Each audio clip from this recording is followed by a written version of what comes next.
नेरळ येथील सुमन कॉम्प्लेक्स बी विंग येथे दिनांक 7 सप्टेंबर रोजी तसेच राजमाता जिजाऊ तलावाजवळील इमारतींमध्ये 2 घरफोडीच्या घटनांमुळे परिसरात मोठी खळबळ उडाली आहे।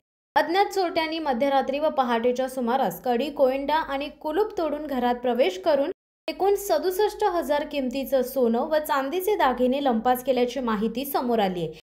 चोरी मंगेश परब, निखिल आडुळकर, पांडुरंग शिगवन आणि श्रावण गिरीधारी सिंग राठोड यांच्या घरामध्ये झाल्याचे निष्पन्न झाले।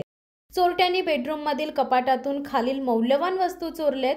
30,000 किमतीचे सोन्याचे घुंगरू असलेले बाळाचे 2 जोड, 6 ग्राम 20,000 किमतीचे सोन्याचे बाळाचे 2 जोड, 4 ग्राम 5,000 किमतीचे चांदीचे ब्रेसलेट, 10 ग्राम 12,000 किमतीचे चांदीचे पैंजण, 3 जोड 24 ग्राम असा एकूण मुद्देमाल 67,000 किमतीचा असून या प्रकरणी गुन्हा नोंदवण्यात आलाय। हा गुन्हा भारतीय दंड विधान कलम 331, 331(4), 305 आणि 62 अंतर्गत नेरळ पोलीस ठाण्यात दाखल करण्यात आले।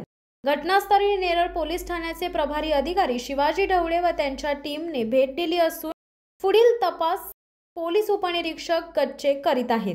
परिसरात अशा चोरीच्या घटनांमध्ये वाढ होत असल्यामुळे नागरिकांमध्ये भीतीचे वातावरण पसरले। फिर्यादी श्रवण राठोड म्हणाले की नेरळ पोलिसांच्या तपासावर आम्हाला विश्वास आहे।